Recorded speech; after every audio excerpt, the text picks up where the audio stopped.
ठीक है। तो लेसन 2.2 का जो है क्वेश्चन नंबर जो है पहला का जो है हम लोगों ने पहला दूसरा सॉल्व कर दिया है। ठीक है, अब तीसरे नंबर क्वेश्चन की बात करते हैं। ठीक है, तो इनका निकालना क्या है, इस शून्य को ज्ञात करना है इसका, और शून्य के गुणांकों के बीच जो है उसके संबंध की सत्यता की क्या करनी है, जांच करनी है। ठीक है, तो सबसे पहले इसका शून्य निकालने के लिए इस क्वेश्चन को लिखते हैं। तो क्वेश्चन नंबर 3 की बात करते हैं। तो क्वेश्चन नंबर 3 दिया है 6x² - 3 - 7x, ठीक है, = 0 मान लेते हैं। ठीक है, थोड़ा सा इसको क्रम से लिख लेते हैं, है ना, क्योंकि हमारा द्विघात समीकरण क्या होता है, ax² + bx + c होता है ना। तो x वाली जो राशि हो जाएगी ये बीच वाली राशि है। ठीक है, तो इसको लिखेंगे 6x² - 7x को यहाँ लिख देते हैं, -7x फिर -3 = 0। ठीक है, इस क्रम से लिख दिए। चलिए अब जो है गुणनखंड करते हैं, तो इसका इसमें गुणा करते हैं, है ना, पहला और तीसरे का। तो 6 में अगर आप 3 का गुणा करेंगे तो कितना आएगा, 18 आएगा। कितना आएगा, 18 आ गया।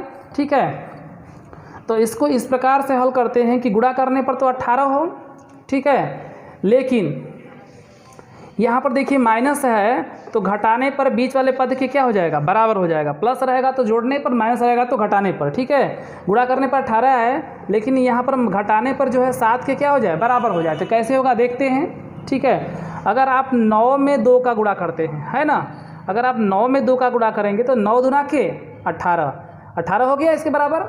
ठीक है, और इसके बाद अगर आप जो है माइनस दिया है तो घटाने पर, प्लस दिया है तो जोड़ने पर, यहाँ पर माइनस दिया है। ठीक है, तो घटाने पर 7 आना चाहिए। तो 9 में से अगर आप 2 घटाएंगे तो कितना आएगा, 7 आएगा। ठीक है, इस प्रकार से यह इस नियम का जो है पालन कर रहा है। ठीक है, चलिए देखते हैं। तो 6x² माइनस, अब जो है इसमें से घटाएंगे तो 9 में से आप 2 घटाएंगे तो 9 - 2 हो गया, x - 3 = 0। ठीक है, अब देखिए तो ये हो गया 6x² माइनस, अब जो है माइनस प्लस माइनस हो जाएगा, है ना। अब 9 में x का गुणा करेंगे तो क्या होगा, 9x। ठीक है, माइनस और माइनस, माइनस से माइनस गुणा करेंगे तो क्या आएगा, प्लस। ठीक है, और 2 में x का गुणा करेंगे तो क्या होगा, 2x। ठीक है, -3 लिख दिए बराबर 0। ठीक है, चलिए अब जो है ये सब बात आप समझ गए। अब इसमें से देखेंगे कि कॉमन क्या क्या निकलता है ना।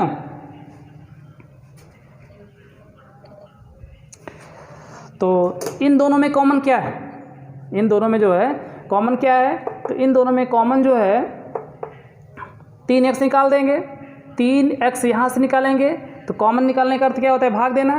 तो 3x का भागा 6x² में देंगे, है ना। 6x² में आप 3x कॉमन निकालेंगे तो 3x का भागा देंगे, तो 3 दूना के 6, 2 बार गया, और x से x² कटेगा तो x बचेगा, तो 2x बच गया, है ना। तो 6x² में अगर 3x से भागा देंगे तो कितना आ जाएगा, 2x। फिर जो है माइनस है, माइनस लिख देंगे। अब जो है 9x में 3x से भागा देंगे।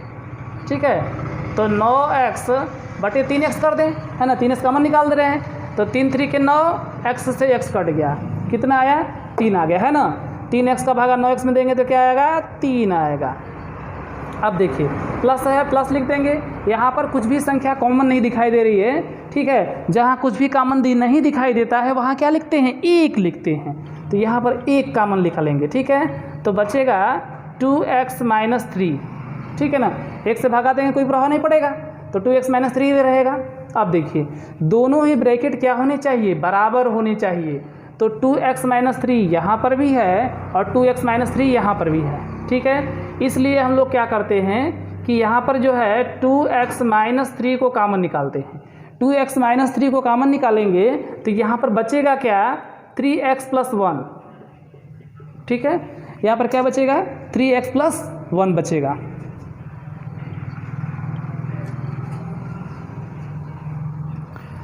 चलिए अब जो है यहाँ पर लिख सकते हैं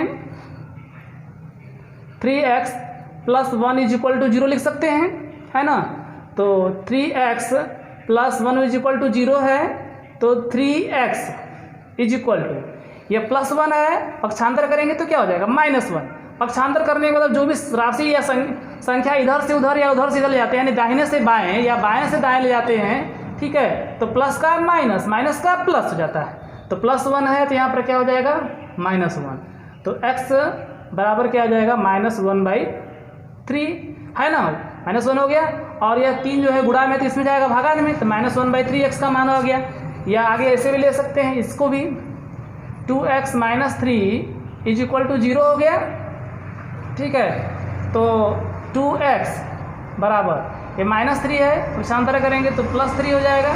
अब x बराबर निकालेंगे, 3 हो गया, 2 जो है गुणा में है तो भागा में जाएगा तो बटे 2 हो जाएगा, ठीक है। इस तरह से x के मान -1/3 और 3/2 हो गए, ठीक है। अब जो है अब इसके शून्य की बात करते हैं, तो इसके शून्य ज्ञात हो गए, है ना, तो लिख देंगे शून्यक -1/3 3/2, ठीक है ना। शून्य क्या हो जाएंगे -1/3 और 3/2 हो गए, ये हो जाएगा इसका आंसर, ठीक है। शून्य ज्ञात हो गया। अब शून्यकों और गुणांकों के बीच संबंध की सत्यता की जांच करना है, ठीक है। फिर से 100 क्वेश्चन को लेते हैं, यहाँ से उठाते हैं इसको। 6x² - 7x - 3 is equal to 0, इसको मान लेते हैं समीकरण नंबर 1, ठीक है। अब जो है लिखेंगे समीकरण 1 की तुलना, समीकरण 1 की तुलना द्विघात बहुपद ax² + bx + c is equal to 0 से करने पर,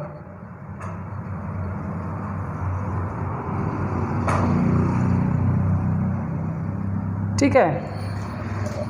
तो समीकरण 1 की तुलना ax² + bx + c बराबर 0 से करने पर, चलिए अब जो है a बराबर क्या होगा, देखिए यहाँ पर ax² है ना, x² वाला लिखेंगे तो यहाँ पर 6x² है, तो ax² बराबर 6x², तो x² से x² कट गया, a का मान कितना आ गया 6 आ गया, तो a बराबर 6 हो गया।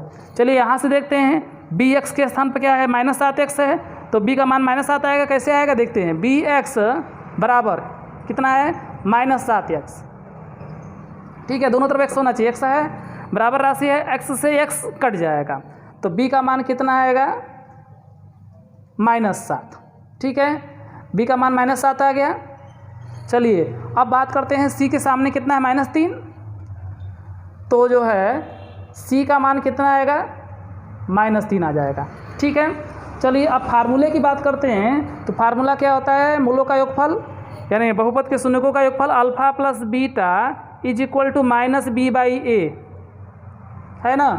अब देखिए, अब थोड़ा यहाँ पर ध्यान देंगे, इसको अल्फा बीटा लिख सकते हैं, यह क्योंकि 2 मूल होंगे, इसके 2 शून्यक होंगे, क्यों, क्योंकि द्विघात है, तो अल्फा का मान -1/3 लिख देते हैं, और यहाँ पर बीटा का मान क्या लिख देते हैं 3/2। चलिए इसको रखते हैं, तो अल्फा का मान -1/3 है, प्लस बीटा का मान कितना है 3/2 है, बराबर माइनस लिख दिए, ठीक है, b/a, b का मान कितना है -7 और a का मान कितना है 6 है, ठीक है।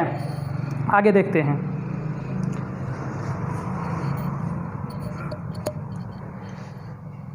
अब देखिए, अब इसका जो है गुणा करते हैं, माइनस माइनस प्लस 7/6 हो जाएगा, ठीक है।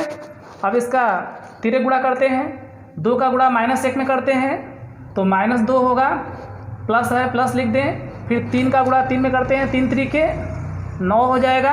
अब 3 का गुणा 2 में, 3 दूना के 6, ठीक है। चलिए यहाँ से आप देख सकते हैं कि यदि आप 9 में से 2 घटाएंगे तो कितना बचेगा 7, ठीक है। इसके बटे क्या हो जाएगा 6, 7/6 बराबर 7/6, ठीक है। तो आप लोगों ने देखा कि दोनों तरफ के मान आपस में क्या हो गए, बराबर हो गए, है ना। दोनों तरफ के मान जो है आपस में बराबर हो गए। 7/6 7/6 यानी अल्फ़ा प्लस बीटा का मान 7/6 और माइनस b/a का मान 7/6 है। ठीक है, इसका मतलब इसके सत्यता की जांच हो रही है। ठीक है, तो ये सत्यता की जांच के लिए है। सत्यता की जांच किसकी सत्यता? इस बहुपद की। ठीक है, चलिए आगे देखते हैं। अगर अगला सूत्र इसमें है अल्फ़ा बीटा = c/a। ठीक है, तो अल्फ़ा का मान कितना होगा? -1/3 गुणे बीटा का मान कितना होगा? 3/2 बराबर c/a। c का मान -3 और a का मान 6 है ना, -3/6। ठीक है, चलिए 3 से 3 कट गया और 3 एक कम 3, 3 दूना के 6, तो -1/2 आ गया बराबर -1/2। ठीक है, दोनों ही मान आपस में क्या हो गए? बराबर हो गए। अल्फ़ा इंटू बीटा का मान -1/2 आया है और c/a का मान -1/2 आया है। ठीक है, इस प्रकार से इसके बीच जो है संबंध की सत्ता की जांच हो गई। ठीक है, सही है। चलिए अब इसको क्या कीजिए कि आप लोग इसको जो है शॉर्ट स्क्रीन ले लीजिए। इस प्रकार से इसका क्वेश्चन नंबर 3 जो है पहले का जो है क्या हुआ? कंप्लीट हुआ। ठीक है, अभी क्वेश्चन नंबर 4 हम लोग जो है पढ़ेंगे।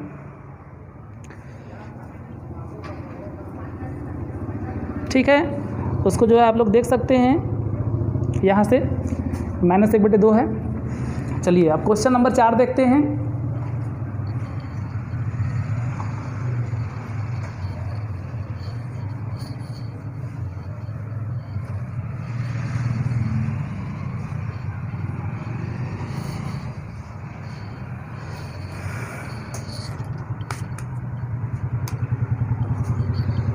क्वेश्चन नंबर 4 है 8u² + 8u। ठीक है, इसको क्या मान लेते हैं? 0 मान लेते हैं। चलिए अब इसमें से जो है 1 मिनट थोड़ा क्वेश्चन देख लेते हैं ये क्या है। यहाँ पर 4 है। ठीक है, 4u² + 8u है। चलिए यहाँ पर फिर से इसको सही बना लेते हैं। ये जो है 4u² है। अब देखिए इसमें दोनों में से क्या कॉमन हो जाएगा?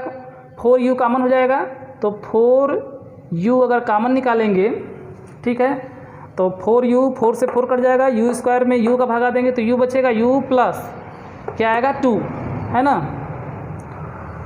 u प्लस 2, 4 दूना के 8, 2 बार गया, u से u कट गया।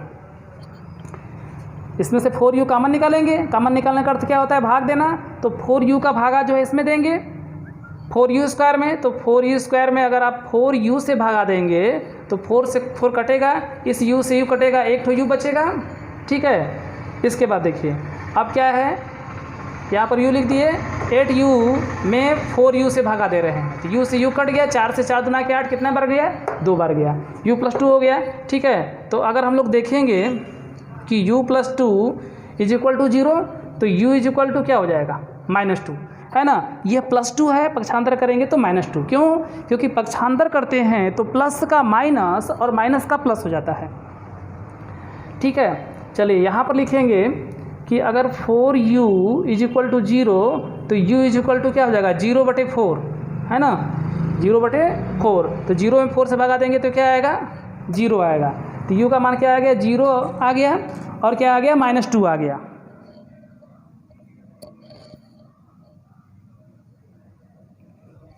चलिए आगे बढ़ते हैं। तो अब इसके शून्यक की बात करते हैं।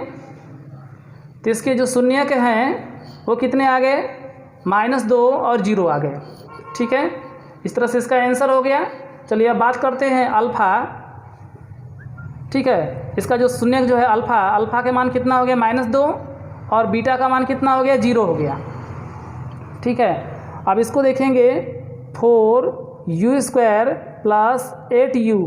ठीक है, इसमें कुछ नहीं, अपने मन से शून्य मान लेते हैं। ठीक है, = 0। इसको समीकरण नंबर 1 लिख दिए। ये अपने तरफ से 0 किए हैं, कोई फर्क नहीं पड़ेगा। तो लिखेंगे समीकरण 1 की तुलना एक की तुलना द्विघात बहुपद, ठीक है। बहुपद तो हमारा ax square plus B X plus C बराबर 0 होता है, लेकिन यहाँ पर u है तो यहाँ पर x के स्थान पे क्या लिख देंगे, u लिख देंगे सिर्फ। तो यहाँ पर लिखेंगे a u square plus B you plus c is equal to 0 से करने पर, ठीक है। इस प्रकार से समीकरण एक की तुलना द्विघात बहुपद A U square plus B you plus C बराबर 0 से करने पर, ठीक है। अब देखिए, अब ए का मान कितना होगा, 4 होगा। डायरेक्टली भी लिख सकते हैं यहाँ से, तो आप समझ सकते हैं अगर ए यहाँ पर क्या है, ए यू स्क्वायर बराबर ये कितना है, इसके बराबर है ना, यू स्क्वायर लेंगे तो ए यू स्क्वायर बराबर क्या हो जाएगा, 4u स्क्वायर, यू स्क्वायर से यू स्क्वायर कट जाएगा, ए बराबर 4, तुलना करने पर हो जाएगा। तो ए का मान कितना आ गया, 4 आ गया। चलिए अब बी की बात करते हैं, ठीक है। तो यहाँ से बी यू का मान 8 है, तो बी का मान भी 8 आएगा, लेकिन यहाँ से देख सकते हैं कि बी यू बराबर 8u, बी यू बराबर 8u, तो यू से यू गया है ना, यू से यू गया, तो इसका मतलब कि बी बराबर कितना आ गया, 8 आ गया। चलिए अब जो है बात करते हैं सी का, तो सी के सामने क्या है, 0 है, सी बराबर 0। अब जो है योगफल की बात करते हैं, देखते हैं कि योगफल का सूत्र क्या होता है। तो योगफल के लिए सूत्र है alpha plus beta is equal to minus B by A, ठीक है। Alpha plus beta is equal to minus B by A. तो अल्फ़ा का मान कितना है, -2 और बीटा का मान 0, -2 प्लस 0। अब देखते हैं minus B by a, minus लिख दिए, बी का मान कितना है, 8 है, और ए का मान कितना है, 4 है, ठीक है। थोड़ा सा आगे बढ़ाते हैं। अब देखिए, अब इसमें से -2 में 0 जोड़ेंगे तो -2 ही होगा, ठीक है। और -8 में 4 का भगा देंगे तो क्या आएगा, -2 ही आएगा, ठीक है। इस प्रकार से इसके दोनों मान आपस में क्या हो गए, बराबर हो गए। तो यहाँ पर सत्यता की जांच हो गई है ना, सत्यता की जांच के लिए, किसकी सत्यता, बहुपद की जांच के लिए। अब बहुपद कैसा है, द्विघात है, ठीक है। जांच के लिए हम लोगों ने देखा है कि यह LHS RHS आपस में क्या हो गए, बराबर हो गए, ठीक है। चलिए आगे चलते हैं। अब जो है अल्फ़ा इंटू बीटा लेते हैं। अल्फ़ा इंटू बीटा का मान कितना होता है, c बाई ए। अब बात करते हैं c, तो c का मान कितना है, 0 है, और a का मान कितना है, 4 है, 0/4 कर दिए। अल्फ़ा इंटू बीटा है, अल्फ़ा का मान -2 और बीटा का मान 0, ठीक है। तो अगर 0 में किसी संख्या में 0 से गुणा करेंगे तो 0 होगा, और 0 में किसी संख्या से भागा देंगे तो क्या आएगा, 0, ठीक है। इसलिए ये आपस में क्या हो गए, बराबर हो गए, ठीक है, बराबर हो गए। तो इसकी जांच स्पष्ट हो गई, ठीक है, इसकी जो है सही है, ये सत्यता की जांच हो गई। क्यों कैसे सत्यता की जांच हो गई, क्योंकि दोनों मान आपस में क्या हो गए, बराबर हो गए। अल्फ़ा इंटू बीटा का मान 0, c बाई ए का मान भी 0, इसका मतलब LHS RHS के बराबर है, और यहाँ पर भी LHS RHS के बराबर है, इसलिए ये जो है प्रूफ हो गया, ठीक है। थैंक्स, आज के लिए बस इतना ही। इसको कमेंट बॉक्स में आकर के कमेंट कीजिए, अपने मित्रों के पास, दोस्तों के पास शेयर कीजिए, ठीक है, सब्सक्राइब कीजिए। थैंक्स।